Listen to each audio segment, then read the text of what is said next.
Power shovel के बाद जो इक्विपमेंट आता है ड्रेज लाइन। ड्रेज लाइन कहाँ यूज़ करते हैं? ये जो शिप होता है, शिप के बाजू में जो सैंड वगैरह निकालने का काम होता है ना, उस चीज़ को निकालने के लिए हम ड्रेज लाइन यूज़ करते हैं। और ड्रेज लाइन एक्सकवेशन क्या करता है? बिलो द लेवल सरफेस, मतलब शिप के सैंड को नीचे से ऊपर लाता है। ठीक है, ये ड्रेज लाइन को हम क्या करते हैं, किसी भी ट्रक वक में लेकर के जाते हैं, है ना, ट्रक से शिप में लोड करके लेके जाते हैं। वो वहाँ का मलबा निकालता है और फिर वो जाके मलबे को एक जगह डंप कर देता है। Most suitable for under water excavation. Under water excavation के लिए सबसे ज़्यादा सुटेबल है। ठीक है, आउटपुट इसका 75 to 80% है as compare to power shovel. ठीक है, ये एक्सकवेट क्या करता है? Below the level surface excavate करता है। फिफ्थ आ जाते हैं क्लैम शेल। क्लैम शेल मतलब हाथ की जैसा है, हाथ के जैसा ये निकालेगा मिट्टी को और कहीं पे रख के आएगा। ठीक है, हार्ट टाइप पिक करेगा। ठीक है, इसका काम क्या है? ये यूज़ होता है कॉफर डैम बनाने में, सीवर मैन होल बनाने में, वेल फाउंडेशन बनाने में, मतलब वर्टिकल डीप कंस्ट्रक्शन करने में बेसिकली इसका यूज़ होता है।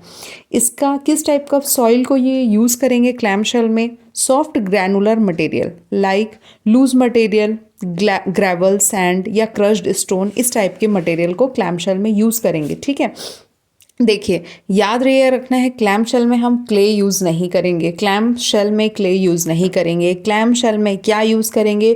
सॉफ्ट ग्रैनुलर मटेरियल को डक करने के लिए यूज़ करेंगे। सिक्स्थ आ जाते हैं बैक हो। बैक हो सेम पावर शोवल के जैसे, पावर शोवल फॉरवर्ड और अपवर्ड जाता था, ये क्या करेगा? बैकवर्ड मूव करेगा, बिलो द ट्रैक लेवल चीज़ों को निकालेगा। ठीक है, basement with precious control of depth, हम बेसमेंट वगैरह में यूज़ करेंगे। ठीक है, सेम पावर शोवल के जितना है, जस्ट इसका मूवमेंट जो होगा डाउनवर्ड और इनवर्ड डायरेक्शन में होगा, फॉरवर्ड नहीं होगा, अपवर्ड नहीं होगा।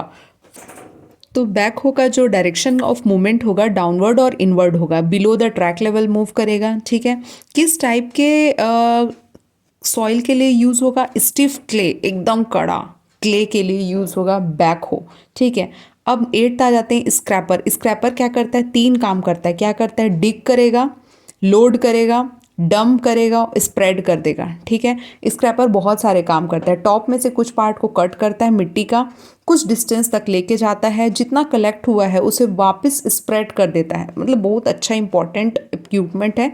इसको ग्रेडर्स भी बोलते हैं और कैरी ऑल भी बोलते हैं। ठीक है, फ्लैटनिंग और स्मूथनिंग के पर्पज से हम स्क्रैपर को यूज़ करते हैं। क्या करेगा? डिग भी करेगा, ले करके भी जाएगा और स्प्रेड करेगा। ठीक है, स्क्रैपर में सबसे जानने वाली क्या बात है? ये finishing, shaping, banking, sloping, ditching, trimming, ये सब करने में यूज़ होगा, फिनिश करने में यूज़ होगा। नाइन्थ आ जाते हैं ट्रेंचिंग मशीन। ट्रेंचिंग मशीन का क्या काम है? नाली बनाने, गड्ढे बनाने में यूज़ होगा। नाली बनाने में एक्सकावेटिंग ट्रेंचेस, गड्ढे, डिचेस, गड्ढा विथ वेरिएबल विड्थ और डेप्थ, अलग अलग तालाब, डबरी, नाली, pipeline, sewer line, small hole create करने में, छोटा सा पतला सा होल क्रिएट करना है तो ट्रेंच लाइन यूज़ करेगा। ठीक है, ट्रेंच लाइन यूज़ करेंगे। किस में? वाटर, गैस पाइपलाइन, ऐसा, telephone, electricity cable, drainage, bridges, sewer lines, इस तरीके से। अब हम लोग लास्ट में सबको सेग्रीगेट कर लेते हैं। पावर शोवल पावर शोवल किसके लिए था? सॉलिड रॉक एक्सकवेशन के लिए था।